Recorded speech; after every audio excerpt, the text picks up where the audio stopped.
नमस्कार दोस्तों, स्वागत है आपका आपके अपने चैनल में। और आज हम बात करने जा रहे हैं स्टाफ नर्स पुरुष और मेल के लिए जो भर्तियां निकली हैं, जो संघ लोक सेवा आयोग द्वारा इसको निकाला गया है उत्तर प्रदेश की तरफ से, जिसमें काफ़ी वैकेंसियां हैं और पुरुष और मेल दोनों के लिए हैं।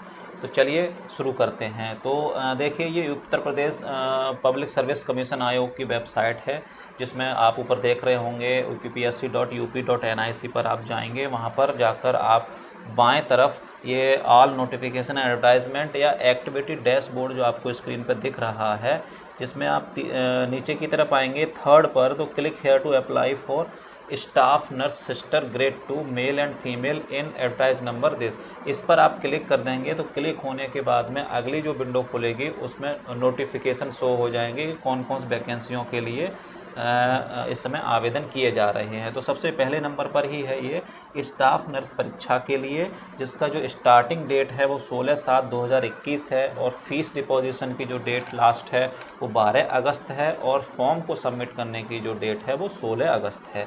यानी 16 जुलाई से लेकर 16 अगस्त तक फॉर्म भरे जाएंगे।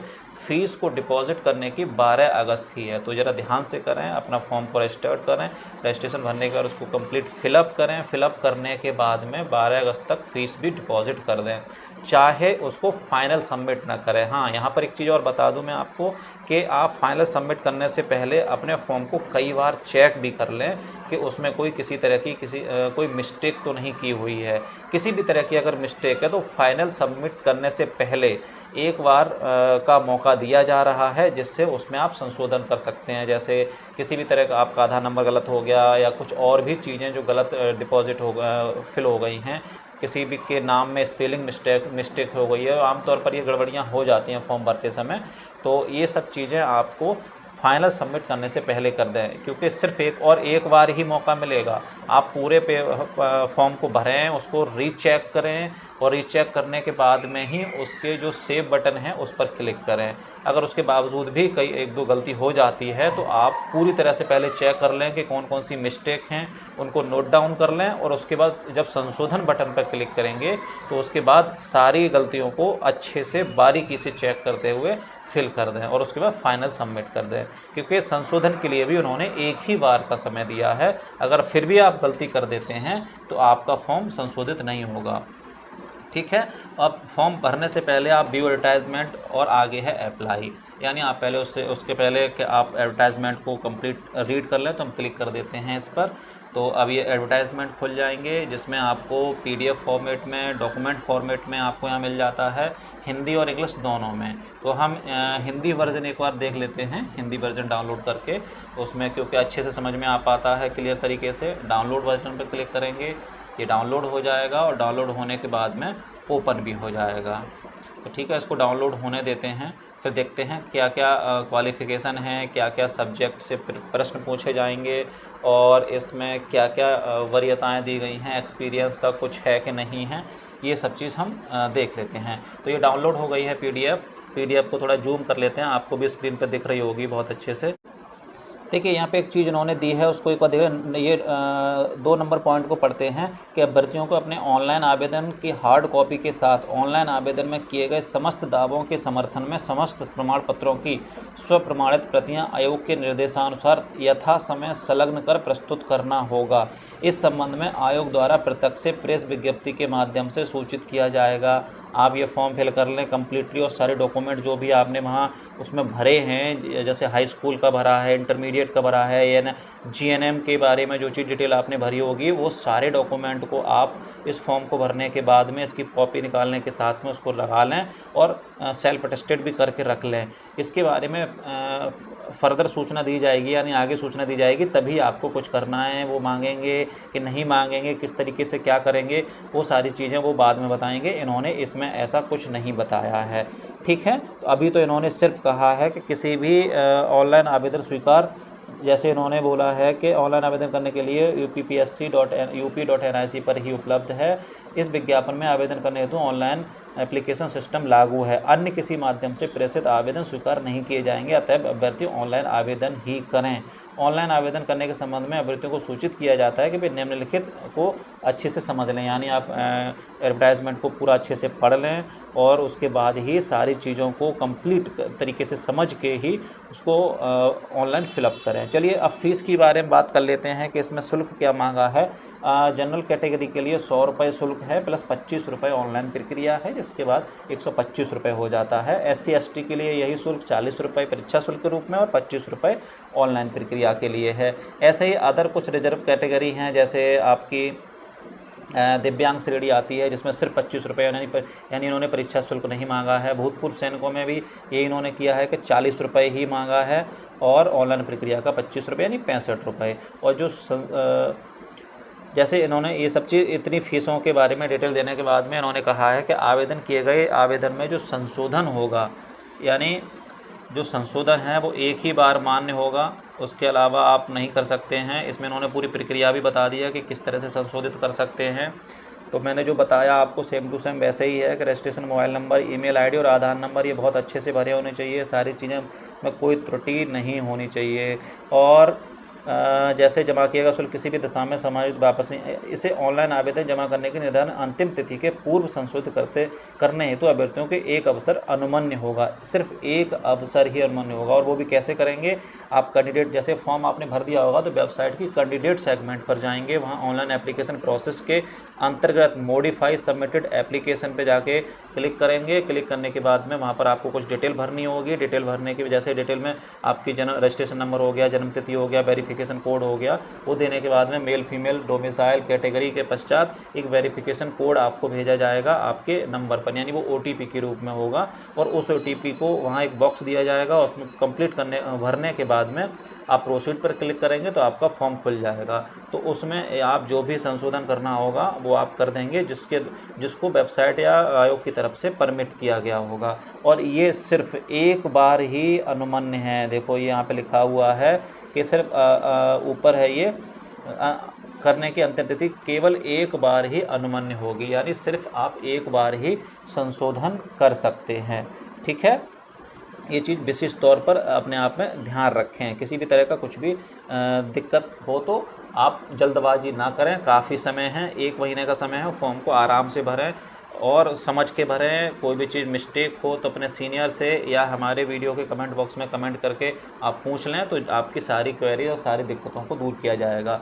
रिक्तियों की संख्या किस तरह से है पदों हम देख लेते हैं एक बार कि उन्होंने रिक्तियों की संख्या के लिए क्या बताया। वर्तमान में चिकित्सा शिक्षा एवं प्रशिक्षण विभाग उत्तर प्रदेश, चिकित्सा एवं स्वास्थ्य सेवाएं विभाग उत्तर प्रदेश तथा किंग जॉर्ज चिकित्सा विश्वविद्यालय उत्तर प्रदेश KGMU के अंतर्गत स्टाफ नर्स सिस्टर ग्रेड 2 पुरुष पद की कुल रिक्तियाँ 341 हैं, यानी पुरुष पद के लिए जो ये स्टाफ नर्स और सिस्टर ग्रेड 2 की वैकेंसियाँ हैं वो 341 तथा स्टाफ नर्स सिस्टर ग्रेड 2 महिला पद के लिए वही रिक्तियाँ 2671 है, जो कि परिस्थितियों में आवश्यकता से घट बढ़ सकती है। वैसे होता नहीं है ऐसा, लेकिन यही है। अब वेतनमान इन्होंने ₹9300 से 34,800, ग्रेड पे 4600 की वैकेंसी है। मैट्रिक्स लेवल 7 पे मैट्रिक्स है। आरक्षण वही सेम टू सेम है जो और सारी वैकेंसियों में लगता है, बाकी कुछ और अलग से नया इसमें नहीं है। वैवाहिक स्थिति में भी कुछ नहीं है, जिनकी 2 बीवियां हैं या 2 हस्बैंड हैं वो लोग नहीं उसमें एलिजिबल होंगे, लेकिन ऐसा होता नहीं है। शैक्षिक योग्यताओं में देख लेते हैं। स्टाफ नर्स पुरुष के लिए वही ANM नहीं है, इसमें ANM के लिए कोई वैकेंसी नहीं है। सिर्फ इन्होंने GNM की वैकेंसी मांगी है, GNM के लोगों को ही इसमें किया है। और BSc नर्सिंग के लोगों के लिए इन्होंने फॉर्म एप्लीकेशन मांगे गए हैं। ठीक है, अब इसके लिए एग्ज़ामिनेशन देख लेते हैं। एग्जामिनेशन देखेंगे, अभी आयु सीमा देख लेते हैं कि जिसमें इन्होंने बताया है कि आयु सीमा 1 जुलाई 2021 को 21 वर्ष पूरी होनी चाहिए और 40 वर्ष से ज़्यादा नहीं होनी चाहिए। ठीक है, वही दिव्यांगजन के लिए अधिकतम 55 वर्ष है। और कुछ और जो छूट मिलती है रिज़र्व कैटेगरियों के लिए वो रिज़र्व कैटेगरी के आधार पर ही उसमें दिया गया है। आगे इन्होंने बोला है कि विभिन्न पदों के अधिमान अभ्यर्थियों से यथा समय मांगी जाएगी, जो अंतिम होगी और तत्पश्चात में कोई परिवर्तन नहीं होगा। मूल प्रमाण पत्र की जांच अंतिम परिणाम घोषित होने के बाद होगी, यानी जो भी आप डॉक्यूमेंट उसमें बता रहे हैं, जो भी चीज़ें आप दिखा रहे हैं, वो सारी चीज़ें आपको वेरीफाई करानी होगी जब एग्ज़ामिनेशन हो जाएगा और सिलेक्ट हो जाएंगे तब। मूल प्रमाण पत्रों की जांच अंतिम परिणाम घोषित होने के बाद होगी। समय अभ्यर्थियों को 2 फोटोग्राफ अपने विभागाध्यक्ष अथवा उस संस्था के प्रधान द्वारा जहां उन्होंने अंतिम शिक्षा पाई हो अथवा किसी राजपत्रित अधिकारी द्वारा प्रमाणित तथा 2 सादे फोटोग्राफ भी प्रस्तुत करना होगा। उन्होंने कहा है कि जब वेरिफिकेशन किया जाएगा डॉक्यूमेंट का तो 2 फोटोग्राफ किसी भी रजिस्टर्ड ऑफिसर से अटैच करा के लाने होंगे। उसके साथ में 2 और सादा नॉर्मल फोटोग्राफ्स लाने होंगे और ये आप रजिस्टर्ड ऑफिसर से भी अटैच करा सकते हैं और जहां आप पिछली कक्षा में उत्तीर्ण हुए हैं वहां के अथॉरिटी से भी करा सकते हैं। केंद्र अथवा राज्य सरकार के अधीन कार्यरत अभ्यर्थियों को अपने सेवायोजक का सक्षम प्राधिकारी द्वारा निर्गत अनापत्ति प्रमाण पत्र NOC लानी होगी। ये सब चीज़ें तो एक जनरल तरीके से उन्होंने की गई हैं, ठीक है। बाकी इन्होंने ऐसा और कोई ज़्यादा इम्पोर्टेंट इसमें नहीं दिख रहा है। जो मैं ज़रूरी चीज़ें हैं मैं आपको बता देता हूँ। आगे इन्होंने बताया है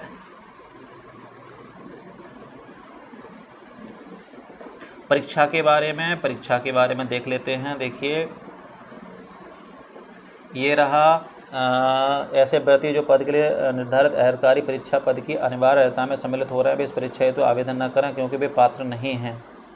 निर्धारित सरकारी परीक्षा यानी जो लोग इस समय JNM कर रहे हैं वो लोग इसके लिए नहीं हैं, यानी जिनका कंप्लीट हो चुका है बस वो ही इसके पात्र हैं। यानी जो लोग इस समय पढ़ाई कर रहे हैं JNM की वो लोग इसमें बिल्कुल भी ना फॉर्म डालें क्योंकि उनका फॉर्म कैंसिल कर दिया जाएगा। इन्होंने साफ साफ लिख रखा है। अच्छा, आगे परीक्षा के लिए इन्होंने बोला है कि अभ्यर्थी OMR उत्तर पत्र को भरने में केवल काले बॉल पॉइंट पेन का प्रयोग करें, पेंसिल या किसी अन्य पेन का उपयोग ना करें। अभ्यर्थी OMR सीट की सभी प्रविष्टियाँ सही भरें। देखिए इसका मतलब यही हुआ कि ऑनलाइन पेपर नहीं होगा, पेपर ऑफलाइन होगा कम्प्लीटली और OMR आंसर सीट 2 प्रतियों में होगी, एक आपकी होगी और एक आयोग ले जाएगा। परीक्षा समाप्ति के पश्चात अभ्यर्थी OMR सीट की मूल प्रति अंतरिक्षक को सौंप देंगे तथा कैंडिडेट कॉपी अपने साथ ले जाएंगे। परीक्षा के वस्तुनिष्ठ यानी ऑब्जेक्टिव टाइप क्वेश्चन होंगे, गलत उत्तर यानी नेगेटिव मार्किंग भी होगी। प्रत्येक प्रश्न के लिए 4 वैकल्पिक उत्तर हैं।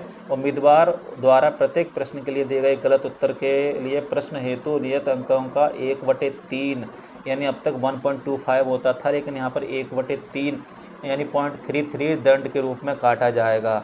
यानी मोस्टली एग्जामों में 1/4 होता है लेकिन इसमें 1/3 है।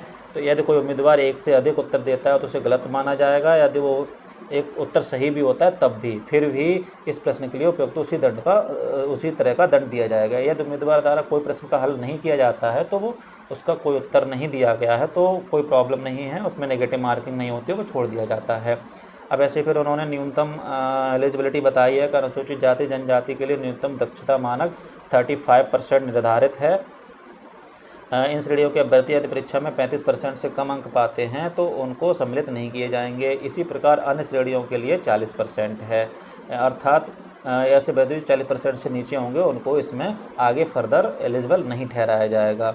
ठीक है, बाकी और कुछ नहीं है, सामान्य अनुदेश हैं। आप फॉर्म को अच्छे से भरें। पहले तो सबसे पहला तो फॉर्म भरने का काम है, फिर आप तैयारी बहुत अच्छे से करें। तैयारी होने के बाद में आप पेपर को भी बहुत अच्छे से दें क्योंकि उस समय बहुत ज़रूरी होता है कि आप किस तरह से पेपर दे पाते हैं। ये रहा परीक्षा की योजना। इसमें हिंदी में सामान्य यानी जनरल नॉलेज के 30 प्रश्न आएंगे ऑब्जेक्टिव टाइप, हिंदी के 20 क्वेश्चन आएंगे ऑब्जेक्टिव टाइप और जो आपका सिलेबस है, जो आपका सब्जेक्ट है, उससे आएंगे 120 प्रश्न, यानी टोटल आपके प्रश्न हो जाते हैं 170 और 2 घंटे का समय मिलेगा, यानी 120 मिनट का समय भी कम है। 170 प्रश्न आपको हल करने हैं तो ध्यान से टाइम को मैनेज करते हुए करेंगे। इसके लिए जो पूर्णांक है 85, ये भी ध्यान रखें कि नेगेटिव मार्किंग है। बिल्कुल भी जल्दबाजी और बिल्कुल भी लापरवाही न करें। गलत अगर आपको क्वेश्चन नहीं आता है तो क्वेश्चन को न करें। कन्फ्यूजन से मैक्सिमम टाइम क्वेश्चन गलत ही होते हैं और उस गलत के चक्कर में आपका जो सही का है वो भी मार्क्स काटा जाता है, यानी 1/3 की नेगेटिव मार्किंग है, बहुत ज़्यादा होती है। तो अगर कन्फ्यूज़न हो, कोई चीज़ गलत लग रही हो कि ये आंसर नहीं आ रहा है मुझे, तो वो आप ना करें। सबसे पहले वो करें जो 100% श्योर हो कि यही आंसर होगा। ठीक है, सिलेबस में हिंदी, सामान्य ज्ञान के और आपका जो सब्जेक्ट है, आपके सब्जेक्ट आपने पढ़े ही होंगे, एनाटॉमी, फिजियोलॉजी, मनोरोग शास्त्र, सामुदायिक स्वास्थ्य, नर्सिंग, मिडवाइफरी, गायनेकोलॉजिकल नर्सिंग, बाल नर्सिंग, ये सब जो सब्जेक्ट आपने पढ़े ही होंगे, इन सब सब्जेक्टों के ये पूछे जाएंगे। ठीक है, तो ये मैंने बता दिया पूरा कम्प्लीटली। आप फॉर्म को भरें अच्छे से, अभी टाइम है, ध्यान से आप भरते रहें। आज 16 तारीख ही है, तो आज से ही फॉर्म को फिल करना शुरू हुआ है। तो आप 1-2 दिन में अपना फॉर्म को धीरे धीरे भरें, ध्यान से कोई गलती ना करें और पेपर को अच्छे से दें। किसी भी तरह का कोई भी डाउट और कोई भी क्वेरी हो तो कमेंट बॉक्स में कमेंट करके पूछ लें, हम जरूर उसका रिप्लाई देते हैं समय मिलने। वीडियो अच्छी लगी हो तो लाइक ज़रूर करें, शेयर कर दें अपने दोस्तों को, जिससे उनको भी सारी जानकारियाँ पूरी तरह से मिल सके। बाकी मिलते हैं नेक्स्ट वीडियो में। Thank you.